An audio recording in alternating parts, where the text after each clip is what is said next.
noite, pessoal! Sejam bem-vindos a mais uma aula de Biologia 2. Nessa aula nós falaremos um pouco sobre um assunto já comentado em aulas anteriores, nas nossas primeiras aulas, que são os biomas brasileiros. Caso alguém não tenha visto nossas aulas anteriores, elas estão disponíveis no Moodle para que vocês possam estar vendo quantas vezes acharem necessário. Não se esqueçam também de anotar o que acharem importante e de fazer os mapas mentais que vão ajudar bastante na hora da prova. Lembrando que o objetivo aqui não é decorar, é entender, sabendo que se vocês decorarem na hora da prova estiver escrito de uma forma diferente, vocês não vão entender o que está sendo pedido. Já se vocês entenderem o conteúdo, não importa qual a forma que for falado, vocês saberão o que está pedindo, ok? Mas vamos à nossa aula então. Os biomas brasileiros. Bom, os biomas brasileiros caem bastante nos vestibulares. Então, para falarmos dos biomas, nós precisamos primeiro entender o que são biomas. Como eu disse, nós já falamos sobre biomas lá na nossa terceira, quarta aula, mas é válido então a gente ver o que é bioma para a gente entrar então no assunto bioma. Bioma é uma região com clima semelhante, né? Onde se encontra determinado tipo de vegetação, né? Onde as árvores, elas são semelhantes, elas têm características semelhantes.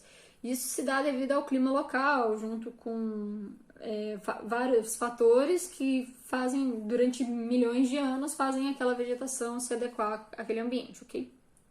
Se vocês tiverem alguma dúvida maior sobre isso, vejam a aula que eu falei sobre bioma lá, população, bioma, comunidade, enfim.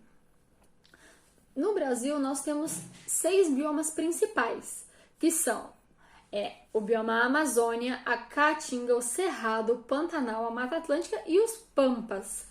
Além desses, nós temos alguns outros que se encontram ali na zona de transição e alguns biomas que se encontram dentro de outro bioma. Bom, pessoal, mas são esses os citados, né? Os 6 principais e os que nós estaremos então estudando.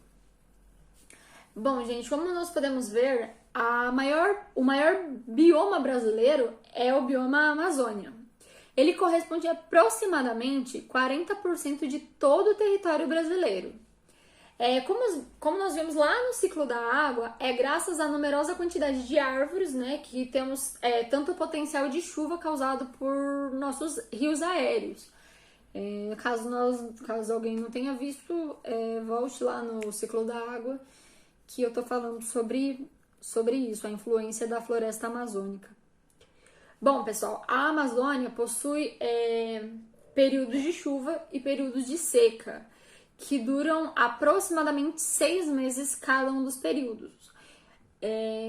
Então, a Amazônia tem 2 estações principais, né, que são o verão, que é basicamente o período de seca, e o inverno, que é o período chuvoso. Apesar de a temperatura local lá não baixar de 20 graus, mas é considerado inverno, ok? Nessa região, possui uma vegetação bem densa e estratificada, né? O que significa que ela possui uma vegetação mais baixa, que vive com pouca luz solar, ou quase nenhuma luz solar, né? E vegetações maiores também, que vão precisar de mais luz solar. E é esse um dos grandes motivos da diversidade, né? Não só na flora, quanto na fauna também, né? Desse bioma. Uma vez que quanto maior a variedade de flora local, né? Maior também será a chance de ter diferentes seres se desenvolvendo ali. Nesse caso, os animais menores, né, ou os que não possuem habilidade de escalar, eles irão se alimentar das plantas menores, ali mais próximos da terra, né, do solo.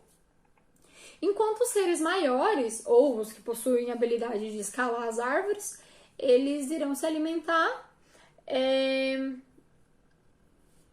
dos frutos dessas árvores, enfim, dessas árvores maiores. Gente, quanto maior o nicho a quantidade de nichos, perdão, quanto maior a quantidade de nichos, maior a variedade de seres nesse local, menor será a competição entre as espécies. Talvez vocês se lembrem que eu falei sobre isso lá na nossa aula sobre nichos ecológicos, habitats, enfim. Onde nós vimos que quanto mais semelhantes os nichos, maior a competição entre as espécies. Então, no caso, com muitos nichos, claro, ela é uma área bem extensa, né? Com muitos nichos, a competição será bem reduzida. Bom, gente, mas dando sequência, então, existem outros fatores que ajudam na grande diversidade desse bioma, que é a temperatura elevada, porque é um local bem quente, né? E a umidade também, porque é um local extremamente quente e úmido. É um dos fatores lá que resultam nos rios aéreos, né? Bom, pessoal, mas apesar de ser um bioma de floresta, né, rico em fauna e flora, o solo da Amazônia ele é pouco fértil. Mas devido à grande quantidade de folhas que estão caindo ali constantemente, acaba se formando sob solo a serrapilheira, né? De folhas que, com a temperatura e a umidade, acabam resultando numa ciclagem dos nutrientes, né, muito rápida. Então, apesar do solo ser pouco fértil, o material que se decompõe ali rapidamente e as plantas conseguem absorver, então, rapidamente também os nutrientes. Bom, gente, mas vamos falar mais um pouco sobre aquilo que nós falamos lá do ciclo da água, sabe? Que com o desmatamento, né? O desmatamento ele está ligado diretamente com a chuva, principalmente a chuva do sul, né? Do sudeste, sul, enfim. Ou no caso, com a escassez de chuva de outras regiões, né? Como eu disse aqui do sul, sudeste, enfim. Como vimos em nossa aula, em nossas aulas passadas, a região sul só não é deserto, no caso, por conta dos rios aéreos, né? Que são, no caso, que vem da Amazônia, ok? Bom, pessoal, agora vamos ver um pouco sobre outro bioma brasileiro também, que é a Mata Atlântica. Esse bioma, ele é litorâneo, né? E diferente do bioma Amazônia, que é com temperatura sempre elevada, esse bioma ele tem a temperatura mais variada, porque vai depender da região da Mata Atlântica que nós estamos, né? Por exemplo, se nós estivermos na Mata Atlântica mais ao sul, ela será mais fria, enquanto se nós estivermos mais ao norte, ela será mais quente.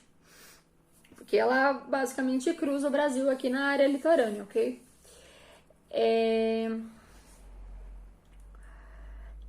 E assim como o bioma da Amazônia, a Mata Atlântica é muito úmida e por estar localizada ali na área litorânea, esse bioma foi um bioma que sofreu muito com a chegada dos colonizadores, né? E foram abrindo ali a mata para formar então o que nós temos hoje como as grandes cidades, São Paulo, enfim. A Mata Atlântica acabou se perdendo muito por conta disso. Mas apesar de ser um bioma ameaçado, ele possui uma grande biodiversidade, né? Assim como a floresta amazônica, se nós formos ver até por metro quadrado, possui mais diversidade do que a floresta amazônica. Mas muito dos seres que viviam inicialmente nessa região aqui da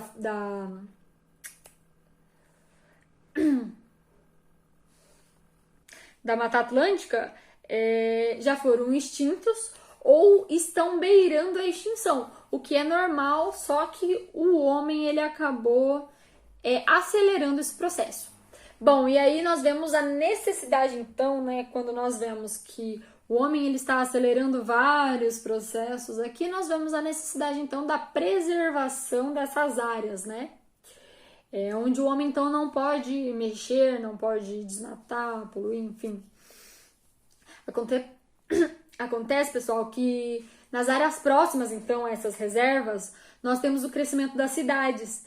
E esse crescimento resulta em animais tendo que sair da área onde ele vivia, porque vai ter o desmatamento para o crescimento da cidade, e tendo que ir, então, para essas áreas de reserva.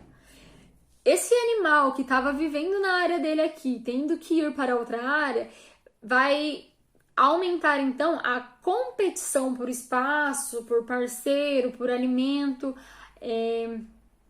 A vida desse animal vai ser um pouco mais complicada, o que também pode acabar resultando em extinção, né? Principalmente se ele tiver outros animais ali com nicho semelhantes ao dele. Bom, gente, agora vamos conhecer o cerrado.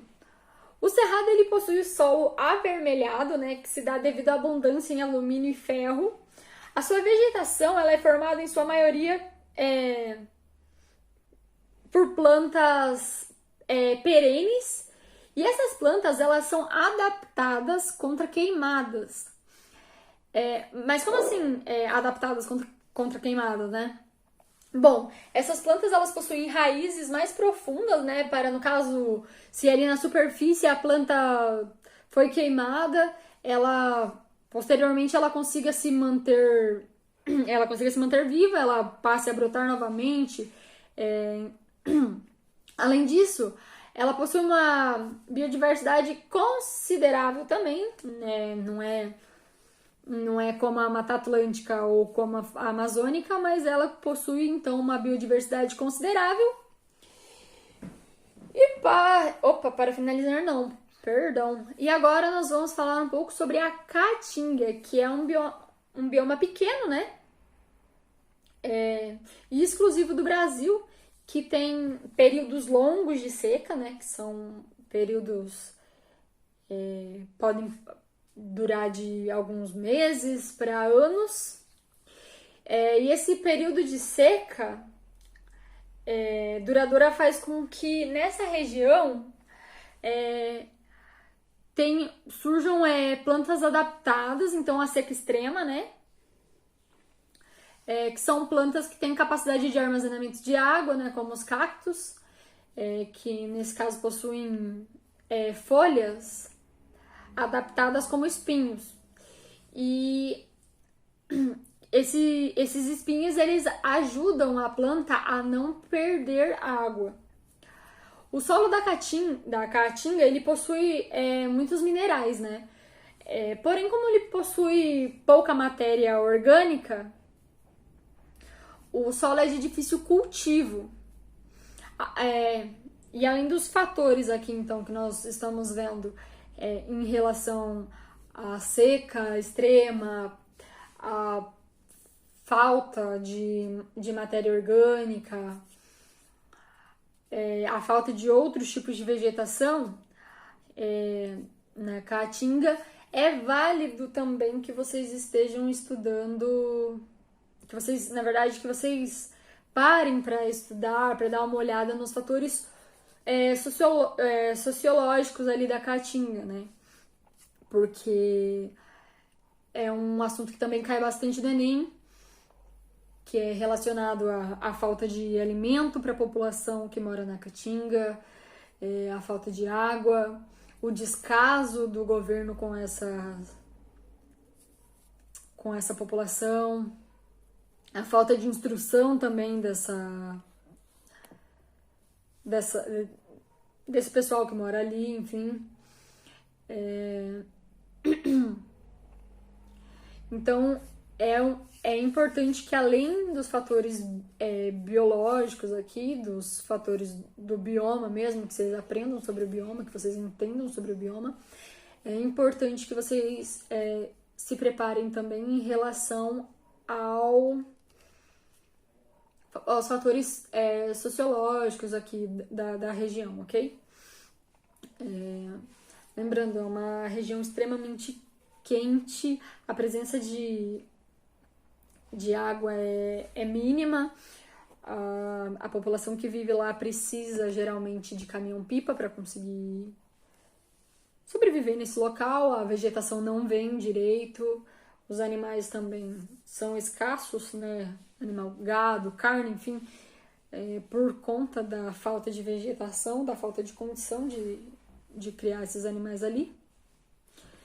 Bom, mas vamos então falar sobre o nosso último bioma. É o nosso último bioma? Não, perdão, o nosso penúltimo bioma, que é o Pampa. Bom, pessoal, o Pampa, né, ele só é encontrado no Brasil, no Rio Grande do Sul. Mas ele é um bioma que pega ali o Rio Grande do Sul, a Argentina e o Uruguai também.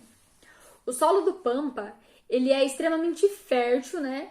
O que faz com que ele seja bastante explorado ali na agricultura, né? E também com gado, ali na agricultura, como plantio de soja, milho e outros grãos, né? E também ali com o plantio de cana, pastagem para gado. Por esse motivo, além dele, apesar dele ser um solo extremamente fértil, ele é um bioma que está sendo muito impactado, né? E sua vegetação, então, ela é basicamente gramíneas e herbáceas. Mas com a plantação, ele está sofrendo bastante impacto, porque não tem um giro de cultura muito... um rodízio de cultura, né, considerável para conseguir nutrir esse solo novamente. Mas então a vegetação desse local é basicamente, então, gramíneas e herbáceas. É claro que conseguimos encontrar árvores também, mas essa é a vegetação principal desse bioma, ok? A vegetação predominante, então. Nesse bioma a temperatura é elevada no verão e muito baixa no inverno. Então, no bioma dos Pampas, dá para notar, diferente do bioma Amazônia, né? Dá para notar bastante as estações, porque há bastante diferença climática entre uma estação e outra, ok? E agora sim, para terminar, vamos falar sobre o Pantanal, que é uma das maiores planícies alagáveis do mundo. Bom, o Pantanal ele é importantíssimo, né?